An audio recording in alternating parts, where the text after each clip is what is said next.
Olá a todos e bem-vindos a mais um cafezinho pelo YouTube e pela plataforma Ola Podcasts. Eu sou William Lourenço, seu nobre locutor, e pelos próximos minutos eu trarei a vocês um pouco de informação, opinião, variedades e entretenimento. Desde já, agradeço pela sua audiência e o convido para tomar comigo este cafezinho. Nesta edição você vai ouvir: na minha coluna de opinião, o que esperar de Regina Duarte à frente da Secretaria Nacional de Cultura? O coronavírus é, de novo, o destaque da edição. Tem também um resumo das notícias mais relevantes dos últimos 15 dias. Mas antes de começarmos, eu gostaria de fazer um desabafo com vocês.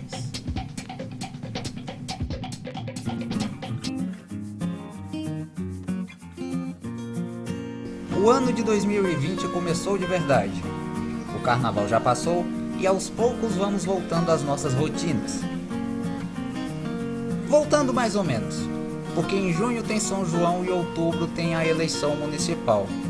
E é em outubro que o bicho vai pegar.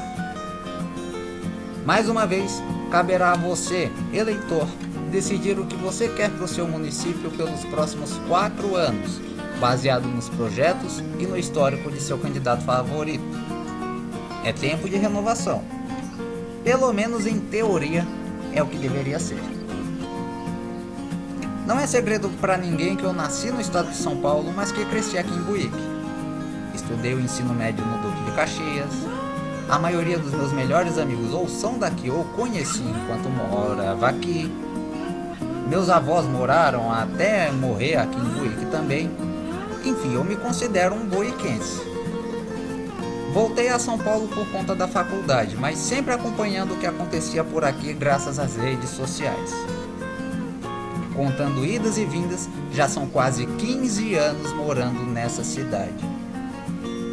Durante esse tempo todo, Buíque não mudou quase nada. E isso não é um elogio. Não se desenvolveu tanto quanto poderia e pior, os vizinhos começaram a passar lá para trás e crescer mais do que a nossa própria cidade.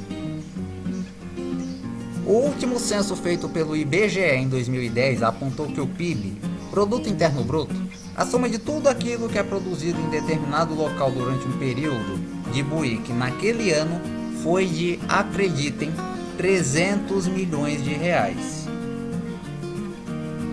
5 anos depois, a mesma Buíque apareceu numa lista da Federação das Indústrias do Estado do Rio de Janeiro como o município com o pior IDH de Pernambuco e um dos 500 piores do Brasil. Como isso é possível? Ainda existem ruas na zona urbana que são de terra. Comunidades que a cada período chuvoso ficam isoladas por causa das péssimas condições das estradas. Fora que o único grande atrativo da cidade para os turistas é o catimbau, merecidamente. Mas será que Buíque é só isso? Os mais velhos dizem que o atraso vem desde os tempos da antiga linha de trem, que passaria por Buíque, mas o manda-chuva da época não quis. Resultado: Arco Verde que recebeu a linha do trem e deu no que deu. Hoje, Arco Verde tem muito mais relevância cultural, política e econômica a nível estadual que Buíque. Cidade que é mais antiga e tem um território maior.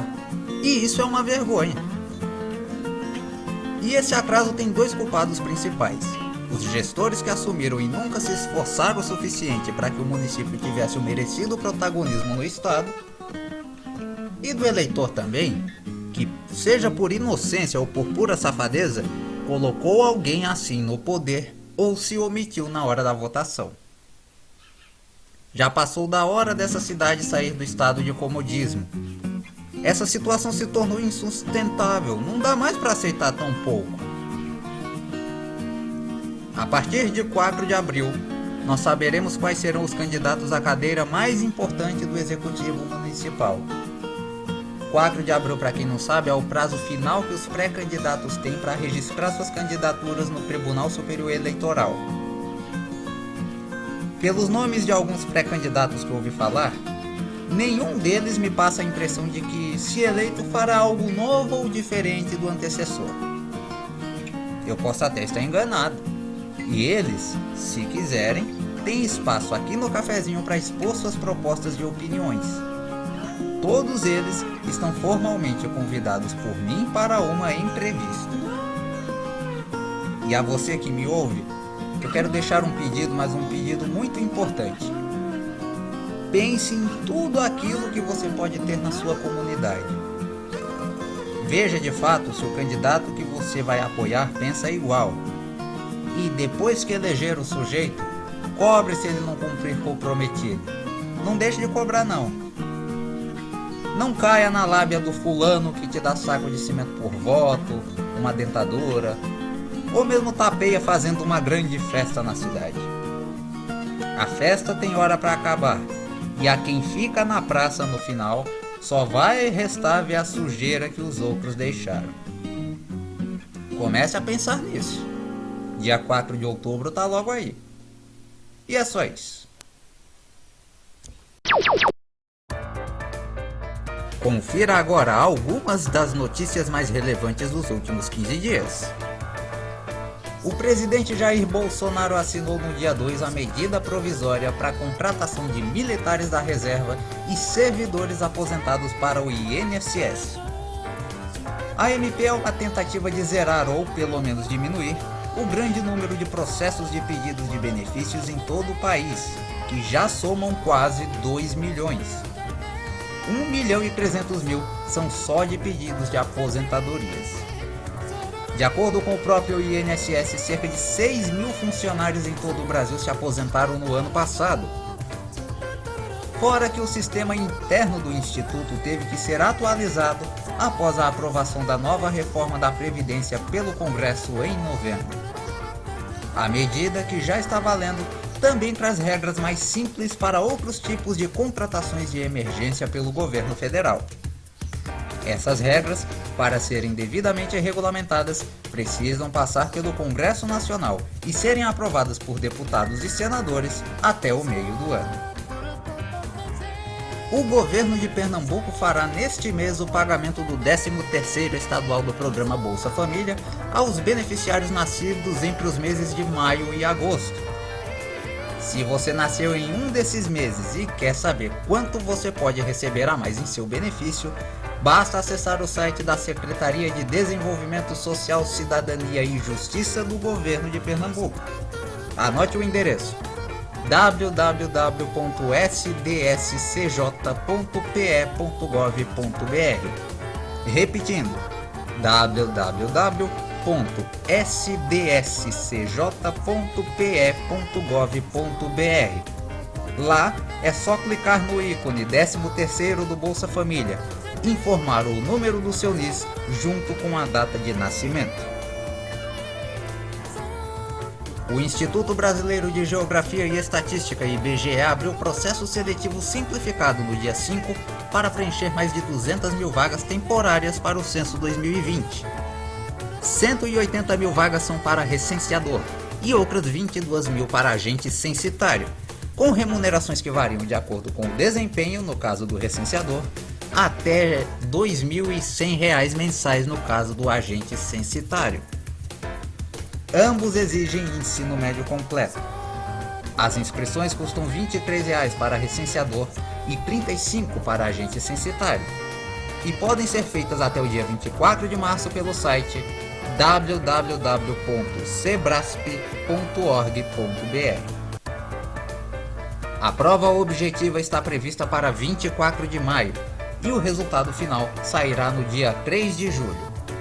Após a divulgação do resultado final, os contratados passarão por treinamento antes de começar a trabalhar em agosto.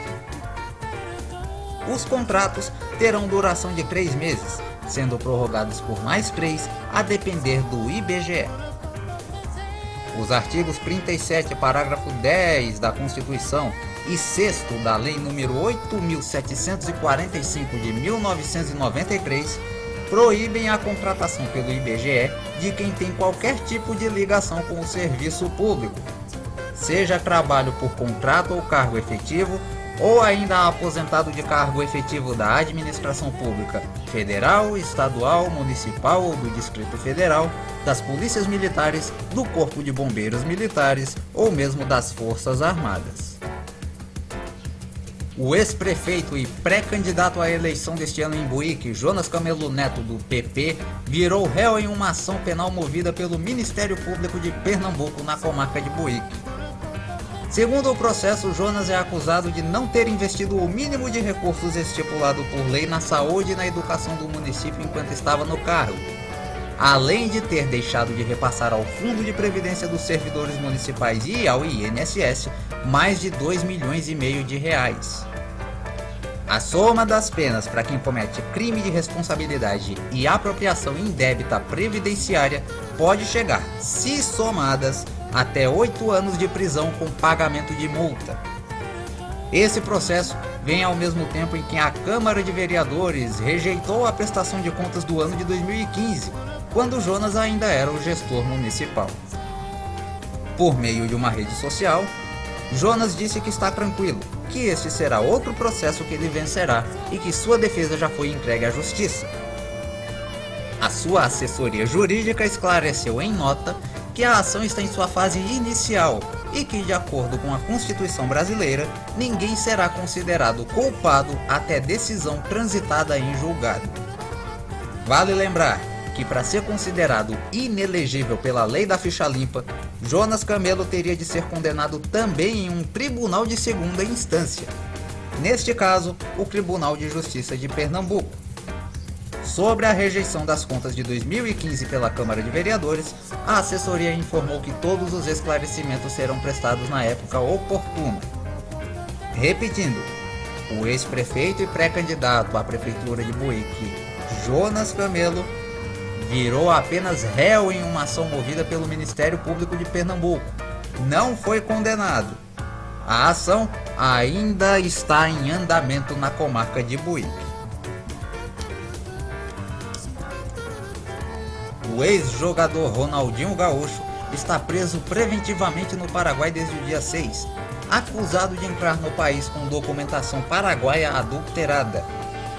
Seu irmão e empresário Roberto de Assis também foi preso. A defesa deles argumenta que os documentos foram uma cortesia de um empresário brasileiro amigo deles, que também foi preso. A entrada no país foi facilitada por uma empresária paraguaia, que organizava um evento beneficente do qual Ronaldinho participaria na capital Assunção naquela semana e que está foragido. Funcionários do Departamento de Aviação Civil do país também foram presos por terem permitido a entrada de Ronaldinho e Assis em solo paraguaio, mesmo com a documentação falsa. Vale lembrar que o Paraguai é membro do Mercosul e, por isso, se um brasileiro quiser entrar legalmente no país, basta apresentar um documento de identificação válido no Brasil, como uma carteira de identidade, por exemplo.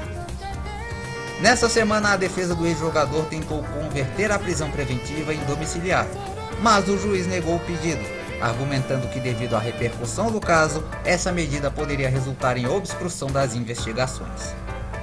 A prisão preventiva pelas leis paraguaias pode durar até 6 meses. A Globo lançou no último dia 12 Marielle, o documentário. A série documental de 6 episódios conta a história da vereadora carioca Marielle Franco e de Anderson Gomes, seu motorista. Em paralelo, também são exibidos depoimentos de familiares e um passo a passo dos desdobramentos da investigação feita pela Polícia Civil do Rio de Janeiro. Marielle e Anderson foram mortos em 14 de março de 2018 e, passados 2 anos, a investigação ainda está bem longe de um esclarecimento definitivo. Este foi um trabalho dirigido pelo jornalista Caio Cavechini e supervisionado por Ricardo Vilela, diretor executivo de jornalismo da emissora. Na quinta-feira à noite, foi exibido o primeiro episódio da série na TV Globo. E em seguida, todos os 6 episódios já estavam disponíveis para assistir no Globoplay, tentando responder uma pergunta que até hoje incomoda a família e a sociedade brasileira no geral: quem e por que matou e mandou matar Marielle Franco.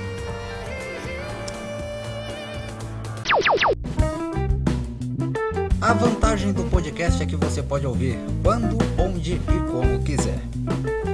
Além da playlist disponível no canal William Lourenço do YouTube, você também pode ouvir o cafezinho por meio da plataforma Ola Podcasts.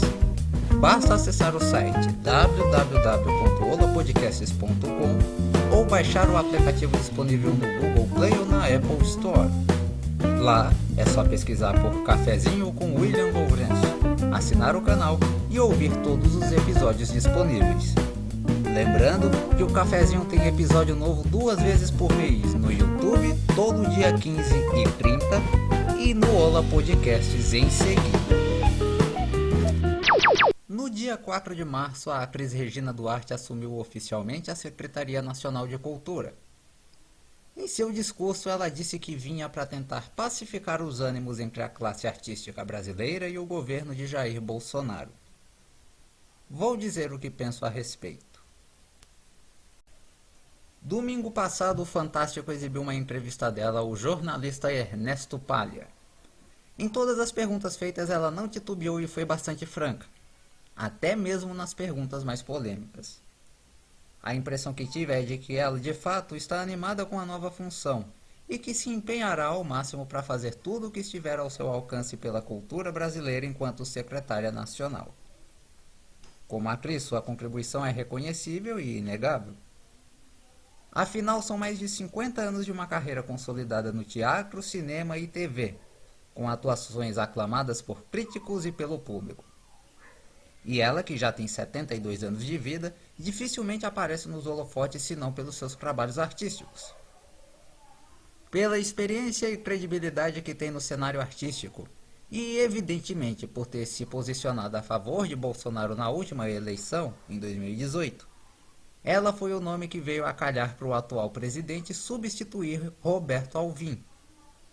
Aquele que fez um vídeo com referências ao propagandista do governo nazista Joseph Goebbels. Desde 17 de janeiro, data da demissão do secretário, o governo buscava alguém que pudesse agradar os dois lados, o deles e o de uma considerável parte da classe artística brasileira. O primeiro atrito surgiu já no primeiro dia do mandato, quando Bolsonaro extinguiu o então Ministério da Cultura, o transformou em uma secretaria e o vinculou ao Ministério da Cidadania. Depois foram feitas algumas alterações na Lei Rouanet que dificultaram o acesso de muitos produtores culturais a esses recursos. Daí vieram também reclamações de censura do governo a obras consideradas imorais, a nomeação de um homem que se manifestou publicamente contra o movimento negro brasileiro para comandar justamente a Fundação Palmares, dentre discussões do presidente com artistas declaradamente de esquerda como Chico Buarque e José de Abreu, entre outros. O fato é que Regina Duarte chega com uma missão nobre, porém difícil, porque além de lidar e filtrar todas as queixas de quem trabalha com a cultura no Brasil e buscar soluções que se convertam em políticas públicas de incentivo à cultura nacional, ela ainda terá de lidar com o lado político da coisa. A Secretaria Nacional de Cultura está hoje vinculada ao Ministério do Turismo, comandada por Marcelo Álvaro Antônio. Pesquisem depois no Google sobre ele. Em sua posse, ela frisou uma fala de Bolsonaro em que ele teria dado a ela carta branca para comandar a secretaria, e que só por isso ela aceitou o cargo. O engraçado é que no vídeo da cerimônia de posse, feito pela TV Brasil, após ela dizer isso, o câmera focou no Bolsonaro com uma cara feia, como se parecesse que ele não tivesse gostado de ouvir aquela parte. Dê uma pesquisada depois no YouTube nesse vídeo. Enquanto estavam nas negociações, Bolsonaro e Regina diziam que estavam em um noivado. Pois bem, casamento feito, resta agora torcer para que ele dê bons frutos e que não termine em um divórcio litigioso. Eu desejo boa sorte a Regina Duarte em seu novo papel, e muito mais sorte à cultura brasileira. Essa há tempos precisa de mais protagonismo no poder público brasileiro. Pois bem, senhoras e senhores, Hoje no nosso cafezinho, no destaque da edição, vamos falar, é claro, sobre o coronavírus. A Organização Mundial de Saúde declarou na última quarta-feira que o coronavírus se tornou uma pandemia. São casos confirmados em pelo menos 118 países, com mais de 3 mil mortes confirmadas. Até o fechamento dessa edição, o Ministério da Saúde brasileiro confirmou 98 casos em 9 estados e no Distrito Federal, com mais 1.485 casos suspeitos. Comigo está o nosso colega historiador João Gabriel, colunista do nosso cafezinho, o cantor e compositor Josué Lima e o profissional de saúde Igor Araújo para abordar esse tema. E eu quero começar perguntando pro meu caro amigo Gabriel o seguinte: as autoridades de saúde brasileiras estão mesmo preparadas para um surto como esse? Muito possivelmente não, já que o sistema de saúde público é uma bagunça no seu contexto geral. Mas as pesquisas na universidade têm se mostrado completamente promissoras. Vejam que conseguiram em 48 horas isolar o vírus para estudar da sua forma de transmissão. Agora eu queria saber do meu caro amigo Igor, a primeira vez que ele está participando do nosso podcast, é o seguinte: quais são as medidas que a sociedade tem que tomar a partir de agora em relação a, não apenas ao coronavírus, evidentemente, mas a tantas outras doenças que nos assolam? Boa tarde a todos os telespectadores. Eu acho que o seguinte, tem que ter assim mais precauções, como higiene nas mãos, lavar as mãos sempre, evitar aglomerações e evitar muitos contatos contínuos com pessoas e até mesmo com dinheiro. Isso é ótimo para quem é antissocial. Ah, para quem é antissocial é uma maravilha. Mas é quando isolar todo mundo. Não ter contato com pessoas. Eu vou morrer pessoas. nesse dia, não fala aí. Não, você pode falar aí, você tava falando. E o pior é que se alastrar, né, essa porra desse... Eita, desculpa, pode... Não, vai, já foi. E o pior é que se alastrar o coronavírus... Mas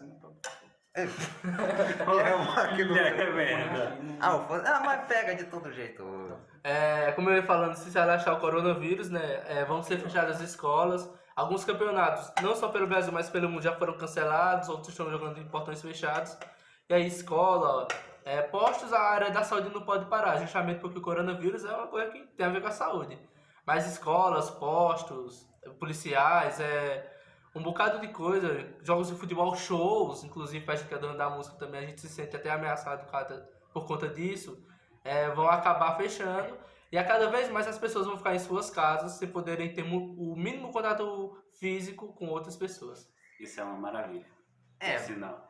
Pra quem gosta de muito contato físico, Eu mesmo já tô chorando aqui. Mas isso é uma pergunta que eu ia fazer para Josué. E aí, Josué, o que a classe artística tem pensado sobre isso?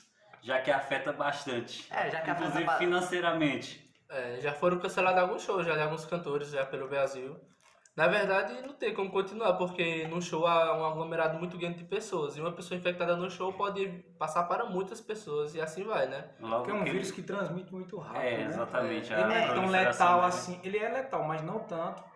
Mas em compensação ele transmite muito rápido. E é sempre bom a gente frisar aqui que o coronavírus, embora seja um vírus de contágio mais fácil comparado com outros vírus, não é tão letal. Pelo menos na nossa faixa etária aqui de 20 e 25 anos. É mais perigoso para quem tem acima de 60. Ou alguma imunidade baixa, né, William? Ou quem tem a imunidade baixa tem que prestar atenção. Ou sofre de algum tipo de doença crônica, por exemplo, diabetes, hipertensão ou algum tipo de síndrome. Para vocês verem uns dados que eu estava lendo esses dias na internet, um site confiável, é claro.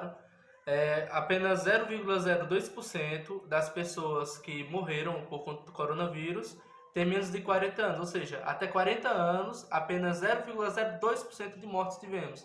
O maior índice é acima dos 40, principalmente acima dos 60, quando pega os idosos e as pessoas que já estão mais debilitadas de saúde.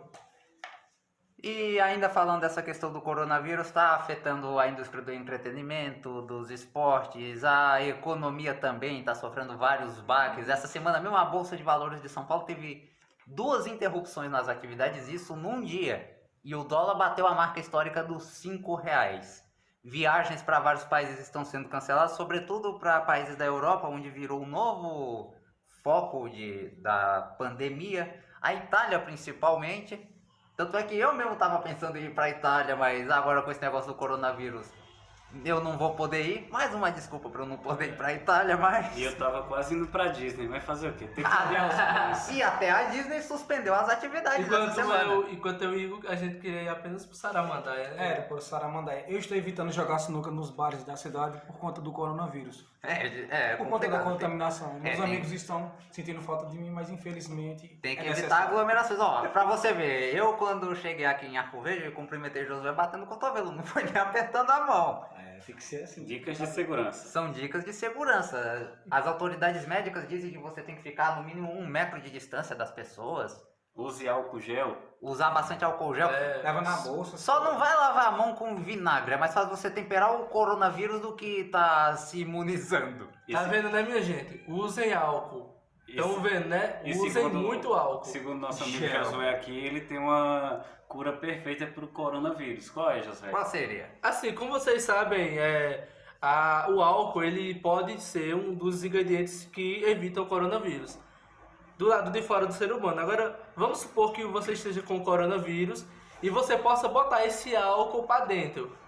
O álcool com certeza vai matar o vírus por dentro porque ele é forte. Ou seja, eu tenho uma dica de ouro para ninguém morrer de coronavírus: pitu com caju. Pituzinho para matar e o caju para espalhar assim a pitu por dentro. Pode tomar. Pitu com caju. Olha aí a dica, gente. Se chama Anotem. engenharia reversa. Engenharia reversa. Anotem, Tá- gente, tá anotem. Em certo. um universo paralelo, esse cara é um cientista que descobriu a cura do câncer. Isso aí. Agora a pergunta que eu gostaria de fazer pra vocês é tipo um bolão, porque a gente sabe que o número de casos confirmados do coronavírus no Brasil vai aumentar. Isso é Tipo fato. um bolão, eu quero fazer um registro aqui. Vai No lá. último bolão da virada, a gente foi assaltado. É, fomos roubados. Fomos roubados. Éramos para ser os ganhadores da Mega da Virada, mas Por algum motivo o prêmio não foi pra gente. A Caixa Econômica, as loterias da Caixa, se quiserem, podem se manifestar depois a respeito disso. e não é teoria da conspiração, isso é verdade. É verdade. Tá, mas vamos voltar ao negócio do bolão. Em quantos dias vocês acham que os casos confirmados podem chegar a 150, por exemplo, no Brasil? Você, Gabriel? Mais uns 15 dias. Acho que um mês.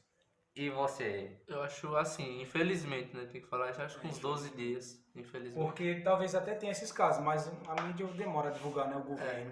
Quando sim. vem revelar, porque Ou já até, tá bem ou alarmante. até mesmo algumas pessoas não estão procurando os postos de saúde ou os postos de saúde não são capacitados para orientar as pessoas a tomarem o caminho certo.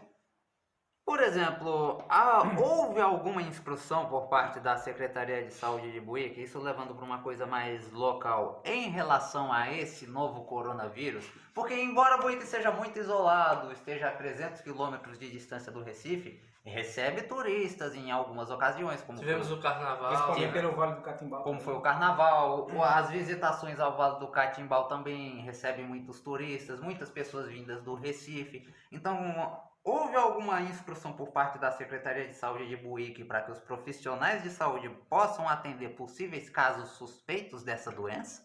Bom, assim, primeiro manter a calma. Segundo, só as orientações que é passadas pelo Ministério da Saúde, que são simples. Aconselhar as pessoas a manter a higiene, todo mundo já conhece. E caso tenha alguma coisa suspeita, procurar o posto de saúde mais próximo. E lembrando, os sintomas que o Ministério da Saúde considera como suspeitos para o Covid-19, que é o nome da doença provocada pelo novo coronavírus, são tosse seca, coriza, febre alta e dificuldade para respirar. E eles agora estão aconselhando que você só procure uma unidade de saúde se apresentar 2 desses sintomas ao mesmo tempo. Se for só tosse, se for só coriza, se for só febre, ou se for só a dificuldade de respirar, eles aconselham que você faça um isolamento domiciliar de no mínimo 7 dias e depois disso, se o sintoma não passar, aí sim você procura a unidade de saúde. Que era que eu ia falar, mas assim, falando em governo em Brasília, o secretário de comunicação da presidência da República, aquele Fábio Weingarten, deu positivo os exames dele para o novo coronavírus. Ele tinha viajado com o presidente Bolsonaro para os Estados Unidos, Ele até se encontrou num jantar lá com o americano Donald Trump, e quando voltou de viagem, desembarcou em São Paulo, foi lá pro sírio-libanês, com sintomas semelhantes, fez os exames e deu positivo. Aí ligou o sinal de alerta no Palácio do Planalto. O presidente passou por exames, o filho dele, o Eduardo, também passou, a primeira-dama também, alguns ministros. A emissora americana Fox News tinha dado como positivo o caso do presidente. Só que aí o cara chega horas depois na rede social e fala que deu negativo. O que é que pode ter acontecido nesse caso do presidente em específico? Bom, aí não faço a menor ideia. Talvez a Fox mentiu, ou o presidente está omitindo, mas eu creio que ele não esteja contaminado. Ele tomou um latão de cana. E ficou curado. Ficou curado por isso. Porque a Fox News tinha dito que o filho dele, o Eduardo, tinha confirmado esse caso. Aí ficou meio que esse... Na verdade, o que se sabe, pelo menos até agora, é que o Weingarten, a advogada do Aliança pelo Brasil, e Nestor Foster são os que realmente estão com o coronavírus. E também o cantor de Ferreiro, né? Já que é pra falar de famosos, o cantor de Ferreiro também contraiu a doença. Pegou, né, aquela Gabriela Pugliese, Mesmo essa nega aí, essa mulher. que ela tinha ido para um casamento. Olha só que coisa. Ela tinha ido para o casamento da irmã em Itacaré, na Bahia. Uma festa com 500 convidados. Um dos caras tinha voltado da Itália e contaminou Isso geral. saiu até no portal de notícias UOL, que Nossa. esse casamento é responsável por a proliferação dos casos de coronavírus em muitos lugares por aí. Pra você ver, mas a gente torce, claro, para que se recuperem bem em suas casas. Não temos nada contra eles, mas... É por isso que a esquerda diz, coronavírus é doença de rico. Agora, E pobre nessa nenhum hora- tem dinheiro para ir para Itália, Não, mas outro país. Mas vamos pensar no seguinte, você tocou nessa questão de doença de rico. Se esse coronavírus baixar para as classes mais pobres do nosso país, chegar em áreas mais isoladas ou em comunidades carentes, o sistema de saúde já é deficitário com essas pessoas historicamente. Isso Desde pra sua tratar- criação. Isso desde sua criação em todas as doenças. Como é que seria, no caso, o cenário do sistema de saúde brasileiro nessa ocasião? Com mais pessoas carentes pegando o coronavírus e indo atrás do serviço público de saúde que já é tão problemático. Colapso. Porque os hospitais faltam leitos. E se o hospital é muita proliferação de gente, ou seja, é foco perfeito para que a doença continue se espalhando. Então há de verdade um risco de haver um colapso na saúde pública do Brasil. Não só do Brasil, acho que do mundo inteiro. Porque esse é o maior medo. Não é a taxa de mortalidade, é a forma que os sistemas de saúde têm para lidar com isso, porque eles vão entrar em choque. Faltam leitos, faltam médicos, faltam equipamentos para lidar com tanta gente doente. E você, Igor, tem algo Também mais a concordo acrescentar? com o meu amigo Gabriel. É por conta que o SUS é deficitário. Aí o paciente vai lá já com o problema do coronavírus, já infectado. Não consegue resolver o problema, porque não tem capacitação, né? O Sistema Brasileiro de Saúde, o SUS, né? E daí vai espalhando para os demais que já estão ali doentes com outros problemas, e daí vai se espalhando cada vez mais. Se caso chegue, que provavelmente, infelizmente, é uma grande chance de acontecer. Você tem algo a acrescentar também, José? Não, eu concordo com tudo que eles disseram. Agora, duas palavrinhas que estão na moda agora, graças a esse coronavírus, são etiqueta sanitária, que nada mais é do que o hábito de você lavar as mãos com bastante frequência. Mas não é lavando as mãos de qualquer jeito. Os especialistas dizem que enquanto você lava, tem que estar lavando lá com água e sabão ou álcool gel por no mínimo 20 segundos. Frisando as seguintes regiões: você tem que esfregar as palmas, por entre os dedos, nas costas da mão também, assim, nas unhas, nas pontas dos dedos e até nos pulsos. E fazendo isso com frequência, quando você sai e toca em algum objeto que você não tem noção de quem mais tenha tocado. Enfim, Dinheiro, né? Que passa por várias. Eita, dinheiro, né, velho? até nota de dinheiro. Você tem que prestar bastante atenção quanto a isso. Sim, outra coisa. Jovens aí recém-entrados na puberdade, cuidado. Lavem bem as mãos. Não sei se me entenderam o porquê. Tem que lavar bem as mãos com bastante. Lavem as mãos e lavem outras coisas. Exatamente. Lavar tudo, velho. Lavem tudo. Né? Higiene é o foco aqui. Jovens, Tem que se preocupar Higiene. com a Se sua não saúde. tiver A dinheiro saúde para em comprar o primeiro lugar. álcool gel, pega um pedacinho de sabão amarelo, corta, bota na bolsa, enrola numa bolsinha de plástico, bota no bolso e vai Ou embora. até aquele próprio álcool 70 graus, que dizem que também muito faz um efeito similar. De todo jeito, Ou outro tipo de álcool. Até porque ele parece que tem mais porcentagem do que o álcool gel. Tem uns É, 60%. tipo de álcool. tem que higienizar as mãos da melhor forma Não possível. sei se vocês perceberam, mas nosso amigo Josué ele tem uma tendência muito grande a acreditar nos efeitos do álcool como um método de cura. É uma nova ciência, a nova ciência que chegou. Já que a cannabis pode curar, é medicinal, a cachaça também é medicinal, né, gente? Procurem esse cara. Antibacteriano. Antiviral. Só que essa questão da cannabis fica para um próximo programa. Agradecendo desde já a presença de João Gabriel, do meu amigo Igor Araújo e de Josué Lima. Assim nós encerramos essa edição do Cafezinho, agradecendo a você que nos ouviu pela audiência, paciência, carinho e confiança. Try free apps, complete surveys, and shop online to earn amazing rewards with Feature Points. Use this link and you'll get a bonus of 50 points to redeem on Google Play, Xbox, PayPal Cash, App Store gift cards, and more. Feature Points. Get rewarded.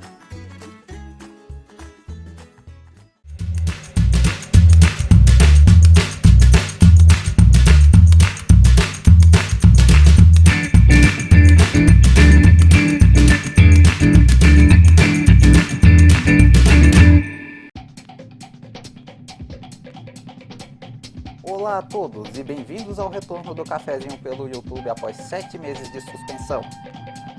Eu sou William Lourenço, seu nobre locutor, e pelos próximos minutos levarei a você que me ouve um pouco de informação, opinião, variedades e entretenimento. Desde já agradeço pela sua audiência e o convido para tomar comigo este cafezinho, eu daqui e você daí. Nesta edição do Cafezinho você vai ouvir as notícias mais relevantes dos últimos 15 dias. As eleições municipais deste ano serão o destaque da edição e assunto para a coluna do João Gabriel que volta ao programa. Na minha coluna de opinião, Bolsonaro visita o Nordeste e há quem diga que ele já esteja mirando a reeleição em 2022. Mas antes de começarmos, eu queria fazer um desabafo a vocês.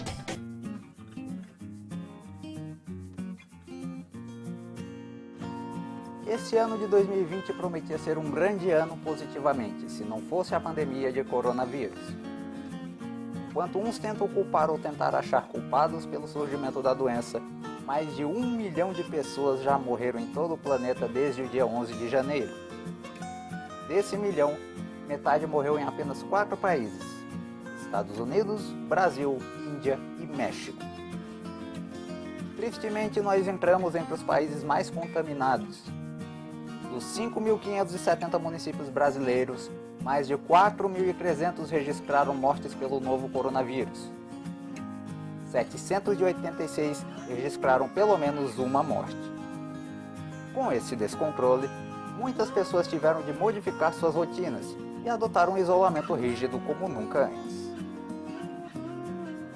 O podcast Cafezinho, este que você está ouvindo, estreou em 8 de fevereiro deste ano.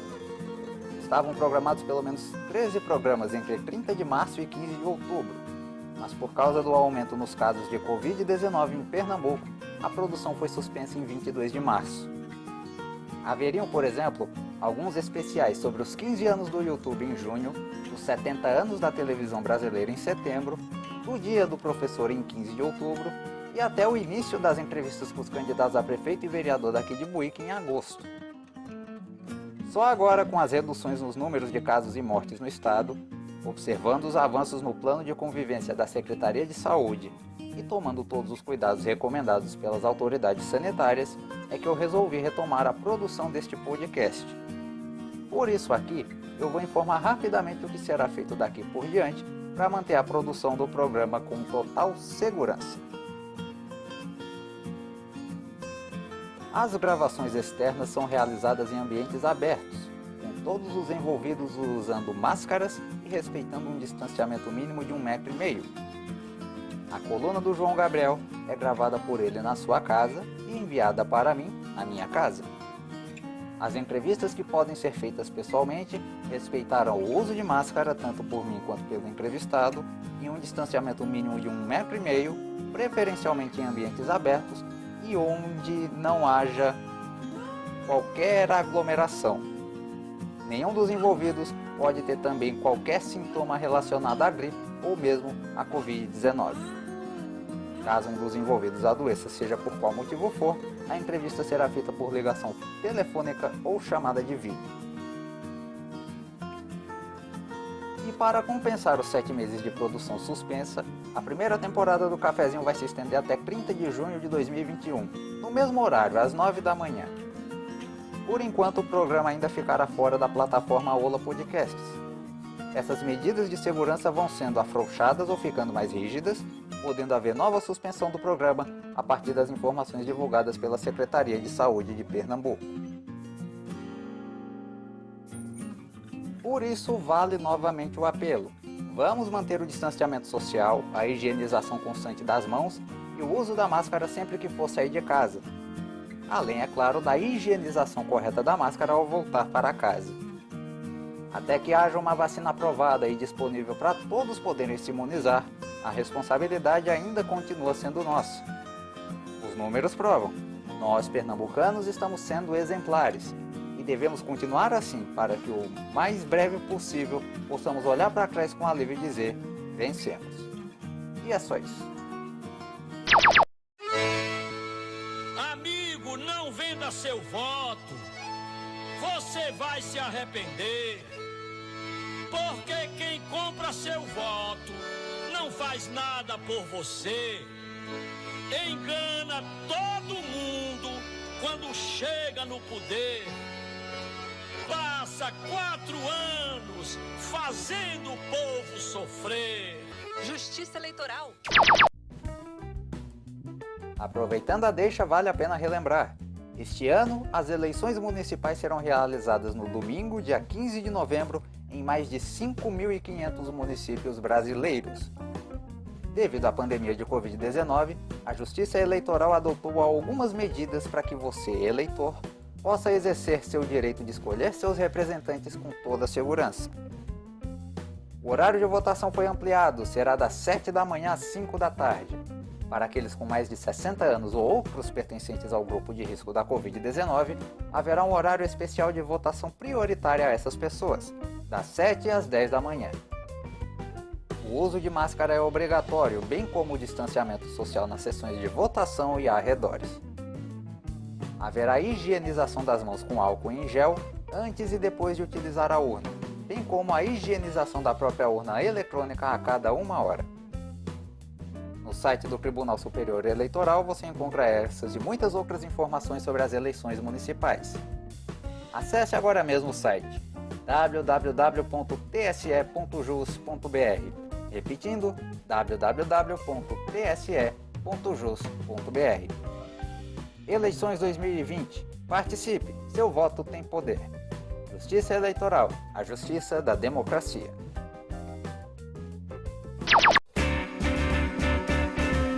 Vamos aos abraços do cafezinho.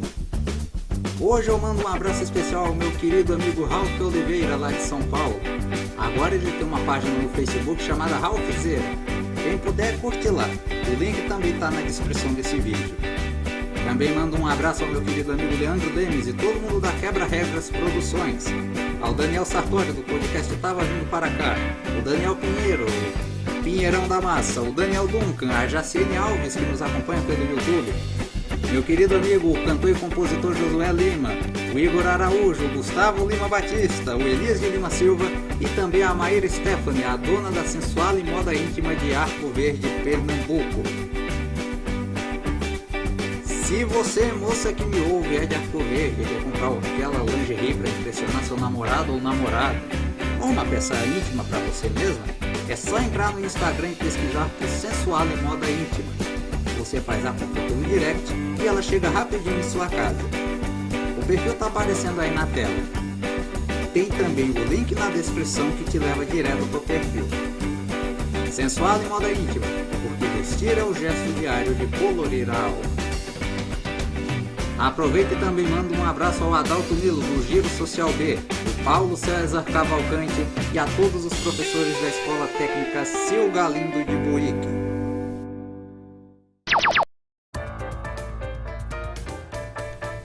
Ouça agora as notícias mais importantes dos últimos 15 dias. O estado de Pernambuco atingiu a meta de vacinação contra a febre aftosa. 93% dos bois e búfalos do estado foram imunizados com a primeira dose da vacina entre os meses de junho e julho, atendendo a uma recomendação do Ministério da Agricultura. Em novembro, haverá a aplicação da vacina para os bovinos de até 2 anos. Já falando sobre a vacina contra o sarampo, apenas 14% do público-alvo entre 20 e 49 anos foi imunizado, de acordo com a Secretaria Estadual de Saúde. Essa taxa de imunização está muito abaixo da meta de 95% estabelecida pelo Ministério da Saúde em todo o país. A campanha segue até o dia 31 em todos os postos de vacinação do estado. Celso de Mello se despediu no dia 13 do cargo de ministro do Supremo Tribunal Federal após 31 anos. Pela Constituição, ele só iria se aposentar compulsoriamente no dia 1º de novembro, ao completar 75 anos. Porém, devido a vários problemas de saúde, ele antecipou em 2 semanas sua saída do cargo. O ocupante da sua vaga será o desembargador piauiense Cássio Nunes Marques, de 48 anos. O próximo ministro a deixar o Supremo será Marco Aurélio Mello em fevereiro do ano que vem.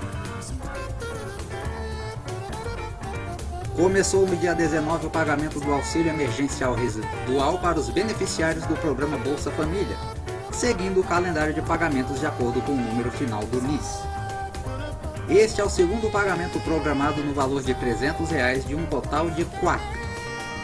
O auxílio emergencial foi criado em abril deste ano pelo governo federal para 67 milhões de pessoas que tiveram sua renda afetada pela pandemia de Covid-19, que já matou mais de 150 mil pessoas e contaminou mais de 5 milhões só no Brasil. Já está disponível o cadastramento do Pix, novo sistema de pagamentos e transferências criado pelo Banco Central. Pessoas físicas e jurídicas que tenham conta em banco poderão transferir dinheiro e efetuar pagamentos instantaneamente pelo Pix, sem pagar nenhuma taxa, 24 horas por dia e 7 dias por semana. Para fazer o cadastro, basta acessar o aplicativo do banco onde você tem conta das 9 da manhã às 6 da tarde, de segunda a sexta, exceto feriados, e cadastrar uma chave de segurança, que pode ser o seu e-mail, número de CPF, número de telefone ou uma sequência numérica aleatória criada por você. Essa chave será solicitada toda vez que você precisar fazer a operação, que estará disponível no Brasil a partir do dia 16 de novembro. O presidente Jair Bolsonaro visitou no dia 1º as cidades pernambucanas de São José do Egito e Sertânia, para visitar algumas obras relacionadas à transposição do Rio São Francisco. Um ponto positivo para alguém que até pouco tempo atrás chegou a ofender os moradores da região. E também para começar desde já a atrair mais eleitores daqui para as eleições de 2022. Vou dizer o que eu acho. Desde que Bolsonaro passou a contar com o apoio político do Centrão no Congresso Nacional, ele adotou uma postura mais comportada no que se refere ao trato com as unidades da federação. O Centrão, para quem não sabe, é um grupo formado por parlamentares que não são declarados nem de esquerda nem de direita. Apoiam aquele que os favorece em alguma coisa depois. O famoso toma lá da cá, a velha política que tanto falam. Fora que alguns desses parlamentares já foram denunciados, citados ou mesmo viraram réus em processos por corrupção na justiça. Uma das lições mais importantes que Bolsonaro deve ter aprendido com o pessoal do Centrão é que, se quiser receber de um lado, tem que saber ceder do outro. É assim que ele está lidando com o Nordeste. Essa foi a única região em que ele não ganhou em nenhum dos estados nas eleições de 2018. Fora que no início de seu mandato ele também teve muitas quedas de braço com os governadores da região, em especial com o do Maranhão, Flávio Dino, e o de Pernambuco, Paulo Câmara. Sua presença em inaugurações importantes por aqui visa aproximá-lo do eleitorado nordestino, algo que começou com o pagamento do 13º do programa Bolsa Família.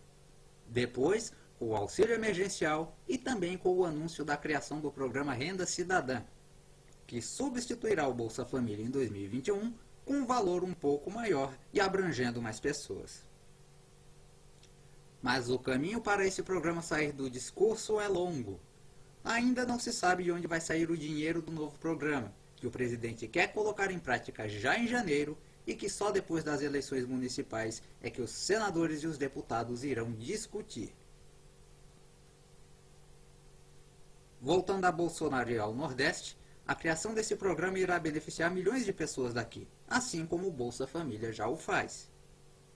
Aprovando no Congresso esse programa com um valor maior do que o que já é pago e pagando mais pessoas, ele vai se tornar um tipo de político que até pouco tempo o próprio dizia que detestava, o assistencialista.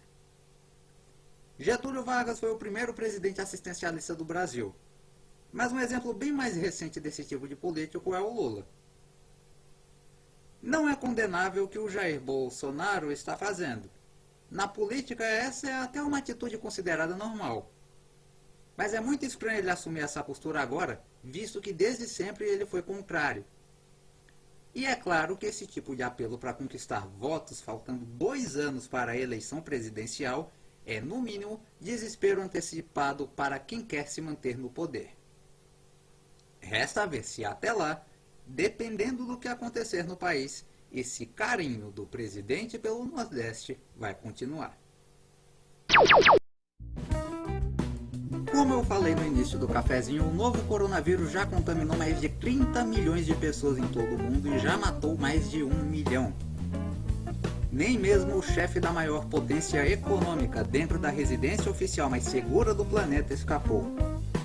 Por isso mesmo é importantíssimo continuar com as medidas de prevenção. Lavar as mãos com água e sabão ou álcool em gel, usar máscara quando for sair de casa e evitar ao máximo qualquer tipo de aglomeração. Quanto mais longe estivermos um do outro, mais perto estaremos da saída dessa crise. Ainda no assunto das eleições 2020, você sabia que dá para receber informações sobre as eleições municipais pelo WhatsApp? Basta adicionar o número do Tira Dúvidas Eleitoral do Tribunal Superior Eleitoral. Anote aí, 61 9637 1078. Lá você pode saber sobre a situação dos candidatos da sua cidade, os protocolos de saúde adotados para o dia da votação, o que é fato e o que é boato sobre as eleições, estatísticas sobre eleitores e candidaturas e muito mais. É fácil, é rápido, é prático e o mais importante, é o WhatsApp oficial do TSE. 61 9637 1078. 61 9637 1078. Eleições 2020. Participe, seu voto tem poder. Justiça Eleitoral, a justiça da democracia. Em 15 de novembro, cerca de 40 mil eleitores irão escolher o próximo prefeito e os próximos 15 vereadores de Buíque. É uma eleição diferente em um ano atípico por conta da pandemia de Covid-19. Quer dizer, nem tão diferente assim. Isso porque os candidatos ao Executivo Municipal, mais uma vez, são os mesmos. A disputa entre os apoiadores da cor vermelha e da cor amarela se repete, parecido com briga de criança. As campanhas, para variar, continuam no mesmo nível apelativo. Jingles de hostilização ao adversário, violência contra quem diverge de sua intenção de voto e o mais importante, porém não muito percebido. Fala-se muito do pouco feito no passado, mas não se fala nada sobre o muito que pode ser feito no futuro. Não existe um plano de governo para se apresentar aos eleitores. Só dizem que você tem que votar em uma cor para que a outra não ganhe. Do lado vermelho da história está o atual prefeito Arquimedes Valença, do MDB, de 73 anos. Esta é a sua 4ª vez à frente do cargo, e já havia ocupado de 88 a 92 e entre os anos de 2000 e 2008. Coube a ele gerenciar o funcionamento da cidade durante esse período de crise, fechando o comércio não essencial em março, não por iniciativa dele, mas atendendo a um decreto estadual. Ele tenta mais um mandato com Túlio Monteiro, filho do conhecido Fernando Agente, como seu vice. Pesa contra ele justamente o fato de já ter sido prefeito 4 vezes, representando a velha política, e a fama de inaugurar muitas obras importantes às vésperas das eleições municipais. No lado amarelo da disputa está Jonas Camilo Neto, do Solidariedade, de 37 anos. Ele é de uma tradicional família de políticos do município. Tanto seu pai quanto seu avô já foram prefeitos. Foi o precursor e o antecessor de Arquimedes entre 2008 e 2016. Seu candidato a vice é Modésio Soares, conhecido pecuarista da região. Pesa contra ele a rejeição da prestação de contas do ano de 2015, mantida pelo Tribunal de Justiça de Pernambuco de quando ele administrava o município, e o fato de ter virado réu no fim de fevereiro em um processo movido pelo Ministério Público de Pernambuco. Todos esses fatos geram incerteza aos eleitores sobre a real situação de sua candidatura. Saindo dessa rixa bicolor, nós vemos mais um nome tentando chegar à prefeitura. Miriam Briano, do PSD, de 62 anos. Já foi vereadora e vice-prefeita de Buíque, tanto nos mandatos de Arquimedes quanto de Jonas. Conhece como poucos os dois lados e participou de bons momentos nas gestões de ambos. Essa é sua primeira candidatura à prefeitura sem o apoio dos seus ex-aliados. Seu candidato a vice é Daidson Amorim, que também já foi vereador durante muitos anos. Pesa contra ela seu temperamento forte, considerado por alguns como estúpido, e a incerteza de se ela é de fato uma representante da oposição, visto que ela já esteve tanto do lado vermelho quanto do amarelo da história. O que os principais candidatos a prefeito em Buíque têm em comum? Dividiram o poder do município entre si nos últimos 20 anos. Em suas mãos, muito pouco foi feito para que Buíque se desenvolvesse de verdade. As zonas rurais continuam esquecidas, não houve nenhum incentivo para a geração de emprego, sobretudo para os jovens, nenhuma grande empresa quis abrir filial aqui. Grande parte do PIB, a soma de tudo que é produzido em um lugar, que deu 300 milhões de reais de acordo com o censo 2010 do IBGE, ainda está concentrado em uma panelinha de comerciantes metidos a grandes empresários, que impedem que pessoas de fora investam no município. E todos aqueles que passam pela prefeitura não têm visão de gestores. Estão mais preocupados em manter um modelo imbecil e ultrapassado de governo, onde só se dá atenção àquele pequeno grupinho de puxa-sacos, e os que discordam dele que se virem. Não fazem política, mas sim politicagem da mais baixa categoria. Tão baixa que em 2015 Buíque foi considerado o município com o pior índice de desenvolvimento humano de Pernambuco, estando entre os 500 piores do Brasil, de acordo com uma lista da Federação das Indústrias do Estado do Rio de Janeiro. Mas tão importante quanto o prefeito ou prefeita são os 15 vereadores que estarão na Câmara Municipal a partir de 1º de janeiro do ano que vem. Nesta eleição nós teremos 74 candidatos, e nem aqui há uma renovação significativa. Isso porque os atuais estão tentando se reeleger, e com poucas exceções, os demais já estiveram na Câmara de Vereadores pelo menos uma vez. Os vereadores, e isso vale sempre lembrar, são aqueles responsáveis por redigir e aprovar as leis municipais antes delas passarem pela caneta do prefeito. Eles também são responsáveis por levar as demandas dos eleitores das regiões onde foram eleitos e por fiscalizar a atual gestão. Eu acompanhei no começo desse ano uma sessão da Câmara de Vereadores e fiquei decepcionado com o que vi. Nem todos os vereadores estavam presentes no dia. Toda hora era um entra e sai numa sala aos fundos do plenário. E o pior, um deles em particular, que não vou citar o nome, de paletó novo e um grande relógio de ouro no braço, ainda teve a cara de pau de falar para todos os presentes que o número de vereadores tinha que aumentar para 30. A Constituição Federal limita o número de vereadores em cada cidade de acordo com o total de habitantes. Para que Buíque tenha 30 vereadores, como este cidadão queria, o município precisaria ter no mínimo 150 mil habitantes. Agora a pergunta que não quer calar. Se os 15 que já temos não foram capazes de fazer a cidade se desenvolver como deveria junto com os prefeitos que passaram, o problema então está na quantidade ou na qualidade dos vereadores que elegemos? Pense muito bem antes de eleger qualquer um, porque a responsabilidade ou culpa de como a cidade estará daqui a 4 anos é unicamente sua. É você quem escolhe o prefeito e os vereadores. É obrigação sua como morador cobrar dos seus representantes que trabalhem em benefício do município. E o mais importante, que cumpram com tudo o que foi prometido em campanha. O slogan das eleições 2020 do TSE não diz que seu voto tem poder à toa. Use isso com mais consciência e mais responsabilidade.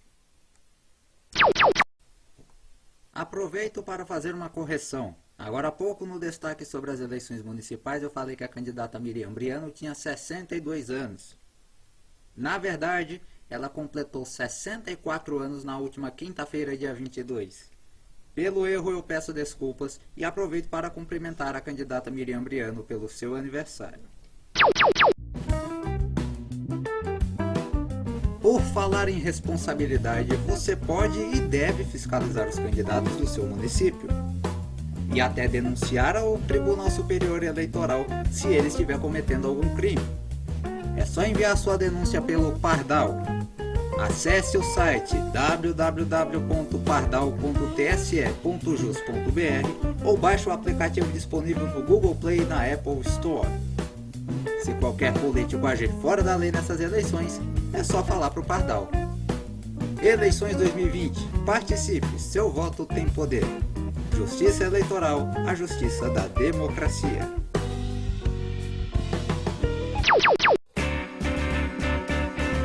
E vamos agora a mais um bloco de abraços. Desta vez eu mando ao Ricardo Rezende, da Rede Melodia, ao Tony Silva, da TV Buíque, o Rafael Rocha, do canal Madruga News, o Flávio Rodrigues, o Kelvin Guelph, o Silas Alves, o Gabriel Correia e o pessoal da XP Investimentos, o Paulo César Pierre Braga, o Alisson Ferreira e o Alemão em Arco Verde, a minha amiga Clecioneide Avelino, a Thaís Lopes, a turma do Beverly Comedy em São Paulo e o pessoal da Ágil Academia em Buíque.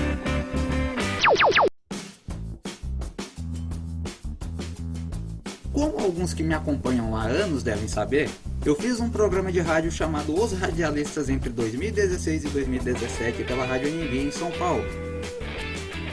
Volta e meia eu falo dele ou posto alguma coisa relacionada em minhas redes sociais. Pois bem, este que foi o primeiro programa de rádio que eu fiz, vai voltar no ano que vem. Em 15 de abril de 2021, dia em que o programa completa 5 anos de sua estreia, às 5 da tarde, mesmo horário em que ele ia ao ar toda sexta-feira pela Rádio Anhembi, vai ter o especial de 5 anos dos radialistas aqui pelo YouTube. Para quem pôde acompanhar o programa, é uma oportunidade de relembrar alguns momentos. A quem não viu nem ouviu, é uma oportunidade de conhecer este programa que, sem modéstia nenhuma, foi único e revolucionário. O aviso já foi dado. O especial de 5 anos dos radialistas, dia 15 de abril de 2021, a partir das 5 da tarde, aqui pelo meu canal no YouTube. Se por acaso você esquecer a data, relaxa, eu vou ficar relembrando na minha página e por aqui também. Mas aproveita, se inscreve no canal e ativa o sininho das notificações. Assim, caso eu também me esqueça de te avisar, você será notificado pelo YouTube e não perde nada. Vamos agora a mais um bloco com as notícias mais importantes dos últimos 15 dias. A seleção brasileira garantiu a liderança provisória nas eliminatórias sul-americanas para a Copa do Mundo de 2022, após vencer a seleção peruana por 4-2 no dia 13 em Lima.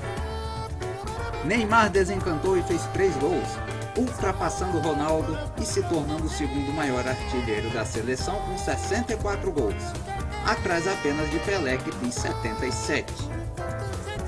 Também chamou a atenção o fato de o jogo não ter sido transmitido pela Rede Globo, mas sim pela TV Brasil, canal estatal que adquiriu os direitos de transmissão na TV aberta. Os próximos jogos do Brasil serão no mês de novembro contra a Venezuela em São Paulo e contra o Uruguai em Montevidéu. O candidato a prefeito de Buíque, Jonas Camelo Neto do Solidariedade, sofreu uma derrota judicial no último dia 13. Isto porque o Tribunal de Justiça de Pernambuco manteve a rejeição das prestações de contas de 2015, ano em que ele era prefeito. A decisão do desembargador Honório Gomes revogou uma liminar de 12 de setembro favorável a Jonas e manteve a decisão dos vereadores. Mesmo com essa decisão terminativa, Jonas continua elegível até que o Tribunal Superior Eleitoral dê a palavra final sobre o seu processo de candidatura. Mas segundo o radialista Ricardo Rezende da Rede Melodia, o time de Jonas já estaria estudando a possibilidade de colocar Jobson Camelo, irmão do ex-prefeito, como possível substituto na titularidade da chapa com Modésio Soares. Até o fechamento dessa edição, sua assessoria não havia se manifestado oficialmente a respeito dessa informação. O presidente Jair Bolsonaro sancionou no dia 14 a lei que altera o Código de Trânsito brasileiro. Dentre as mudanças estão o aumento do número de pontos da CNH de 20 para 40 e o aumento no tempo de validade da carteira, de 5 para 10 anos para motoristas com até 50 anos. Aos motoristas entre 50 e 70 anos, a habilitação terá que ser renovada a cada 5 anos.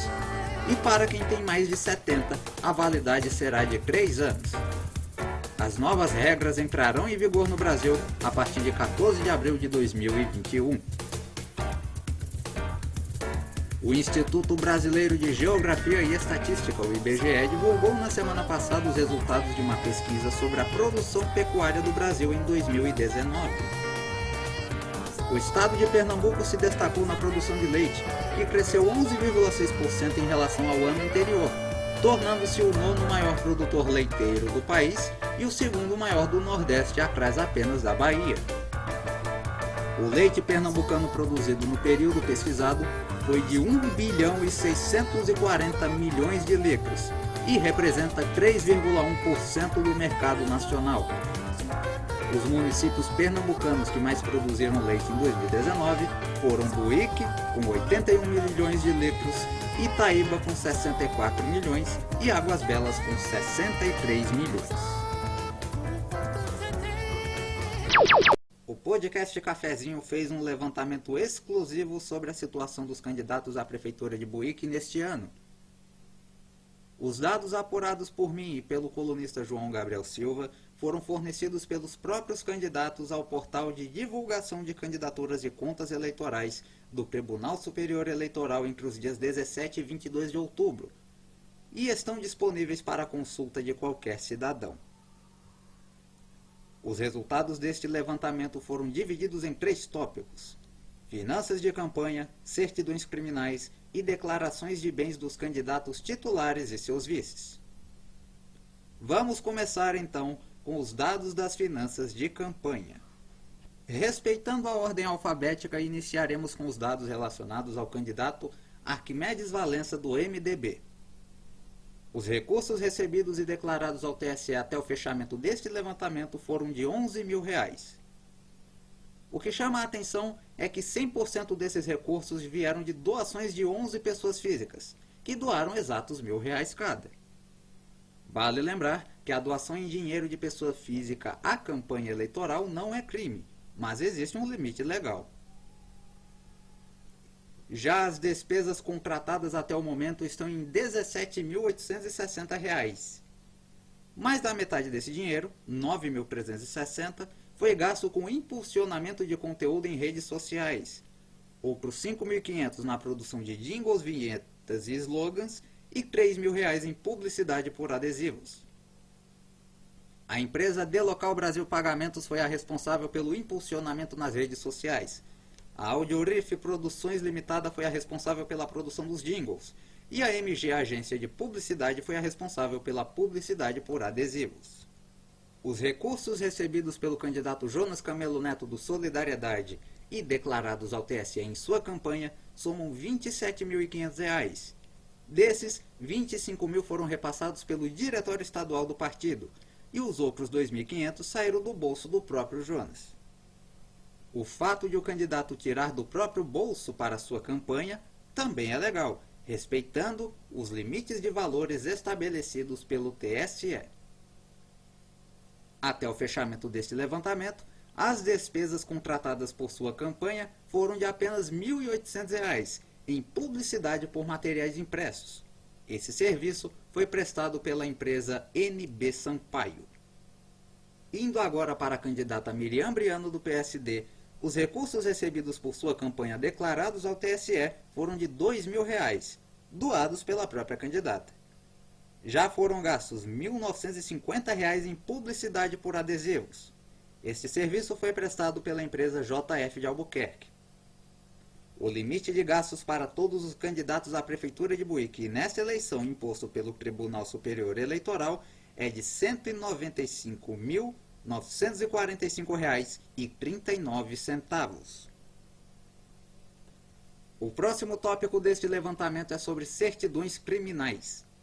As informações repassadas ao TSE também estão nos bancos de dados do Tribunal de Justiça de Pernambuco e no Tribunal Regional Federal da 5ª Região.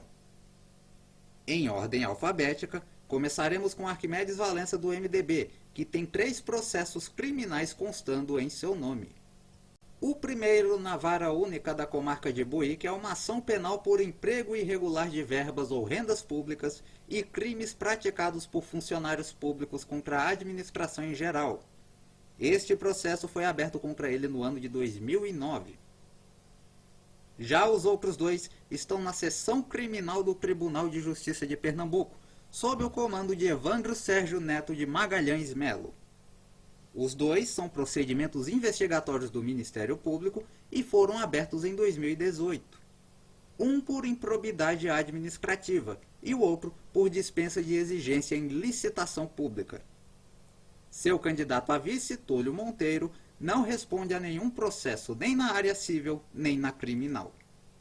Jonas Camelo Neto do Solidariedade tem 6 processos criminais em seu nome.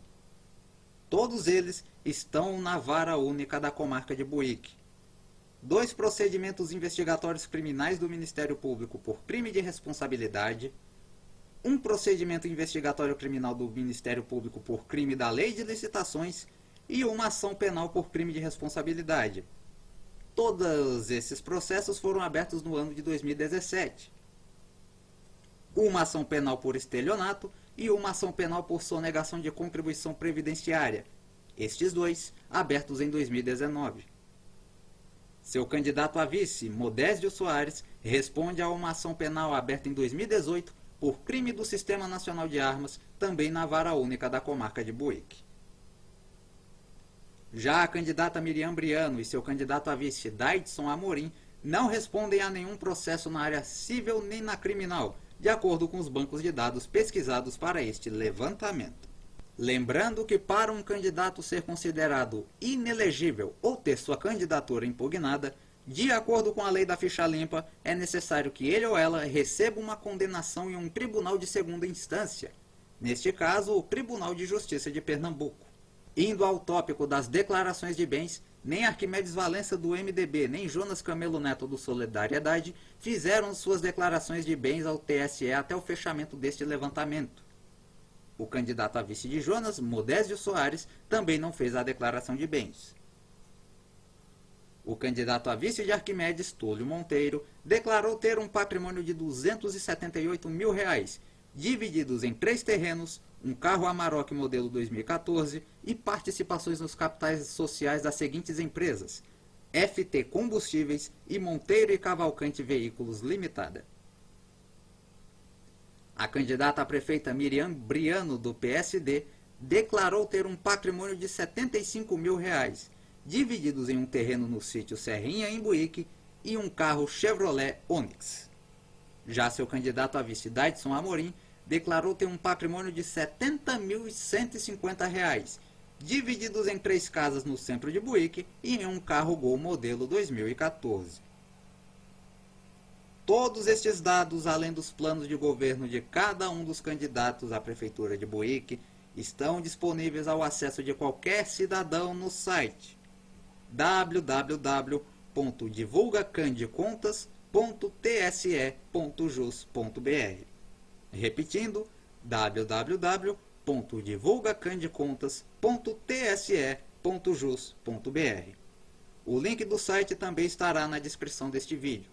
Acesse, informe-se e, principalmente, fiscalize o seu candidato.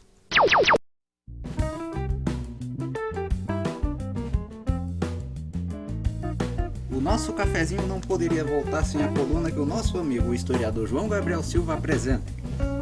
Como faltam exatamente 3 semanas para as eleições municipais e como até o dia 15 de novembro não vão falar em outra coisa, a coluna do João Gabriel de hoje vai abordar justamente o conceito de política. Lembrando que ele gravou sua participação no programa direto de sua casa. Olá, Gabriel, bem-vindo de volta ao cafezinho. Olá, William e amigos do Cafezinho, vamos a mais uma coluna. Desta semana vamos falar sobre política, que é o que vamos viver no próximo mês. A coluna se intitula A Mentira da Política. A política surge na Grécia como sendo a capacidade do ser humano de criar diretrizes com o objetivo de organizar seu modo de vida. Essa palavra também faz menção a tudo que está vinculado ao Estado, ao governo e à administração pública com o objetivo final de administrar o patrimônio público e promover o bem público, isto é, o bem de todos. Para o ato de governar, uma característica fundamental é a capacidade de mediar conflitos entre pessoas. Sendo assim, o político deve conduzir sua gestão de forma a mediar os conflitos existentes na sociedade, de forma a encontrar uma saída que seja boa para todos. Contudo, com o andar da carruagem, a política foi confundida com várias coisas, como, por exemplo, a concessão de favores, a ofertas de coisas de pouco valor, transformando-se em politicagem. Isso, ao longo da história, principalmente no Brasil, ganhou dimensões desproporcionais. Esse tipo de prática tomou corpo principalmente na política municipal, onde o contato entre pessoas é maior e o lugar em que o público é confundido com o privado, pois uma vez que os objetos e favores ofertados são patrocinados com o dinheiro advindo do próprio povo. Este, mesmo que se esbalda nas festas, passeatas e concentrações organizadas pelos candidatos, onde se oferece de tudo, desde gasolina até bebidas e carnes, uma verdadeira festa. Não se tem senso de reflexão sobre o que tudo aquilo significa. As pessoas ficam bestializadas, como disse Aristides Lobo, ao se referir ao povo que assistiu à proclamação da República em 1889. Muita coisa mudou de lá para cá. No momento em que estamos, já passamos pela República do Café com Leite, dos coronéis, dos militares, dos lobos em pele de cordeiro e chegamos a essa estranha república de hoje, onde há mais incertezas do que certezas. Contudo, voltemos ao tema principal do texto, a mentira da política, que aqui traduzo por politicagem, prática de uso comum em todas as localidades deste país continental. Ela se espalha feito erva daninha, constrói suas raízes que só vêm à tona a cada 4 anos. Nesse inteirinho ela sobrevive de pequenas gotas de assistencialismo, seja ao conseguir um exame médico, seja ceder um carro para alguma questão de viagem a caráter de saúde ou buscar um parente. Como se percebe, esse mecanismo se move devagar e suas engrenagens são imperceptíveis. De volta às notícias mais importantes dos últimos 15 dias, o Tribunal Superior Eleitoral está acelerando os julgamentos dos registros de candidatura às eleições municipais deste ano, marcado para 15 de novembro. O TSE já julgou no domingo passado o registro de candidatura de Miriam Briano, do PSD, e considerou que a candidata cumpriu a todos os requisitos exigidos e que, portanto, está apta a concorrer à Prefeitura de Buíque. A juíza da 60ª Zona Eleitoral decidiu na noite desta sexta-feira pela impugnação da candidatura de Jonas Camelo Neto do Solidariedade. O Ministério Público Eleitoral havia recomendado na quinta, em caráter de urgência, que o cartório eleitoral de Buíque impugnasse seu registro de candidatura. O relatório de 5 páginas do MPS baseia na decisão do Tribunal de Justiça de Pernambuco, que manteve a rejeição das contas do político no ano de 2015. A coligação Buíque é Povo de Novo, da qual Jonas e seu vice, Modésio Soares, fazem parte, informou por meio de nota pública que entrará com recurso no Tribunal Regional Eleitoral de Pernambuco e que todos seus atos de campanha continuam mantidos. Vale lembrar que decisões de impugnação de candidaturas baseadas em rejeições de contas de políticos, historicamente falando, dificilmente são revertidas nessas instâncias superiores, ainda mais faltando poucos dias para a eleição. Já quanto a Arquimedes Valença, do MDB, a juíza da 60ª Zona Eleitoral de Buíque seguiu a recomendação do Ministério Público Eleitoral e deferiu por enquanto sua candidatura também na noite de sexta-feira, mesmo ele tendo 2 processos em análise no Tribunal de Justiça de Pernambuco, um deles por improbidade administrativa. Vale lembrar que, saindo uma condenação em qualquer um desses processos, seu registro pode ser indeferido a qualquer momento. Entre os 74 candidatos a vereador cadastrados no sistema do TSE, somente 2 estavam aguardando julgamento até o fechamento dessa edição: Dinga Tomé, do Solidariedade, e José de Valdécio, do PSL. O limite de gastos para cada vereador é de R$ 17.066,56. No entanto, nenhum deles apresentou prestação de contas ao TSE. Estes dados foram extraídos do portal de divulgação de candidaturas e contas eleitorais do Tribunal Superior Eleitoral. Apenas para esclarecer, o levantamento feito pelo Cafezinho sobre os candidatos à Prefeitura de Buíque foi realizado entre os dias 17 e 22 de outubro e gravado no dia 22. Por isso, qualquer atualização do TSE posterior à data da gravação não aparece no levantamento, como o indeferimento da candidatura de Jonas Camelo, ocorrida na noite da sexta-feira, dia 23.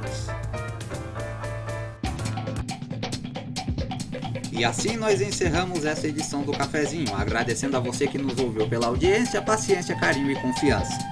Não custa repetir, proteja-se do novo coronavírus. Lave as mãos constantemente com água e sabão. Se não for possível, use álcool em gel. Evite levar as mãos aos olhos, nariz ou boca.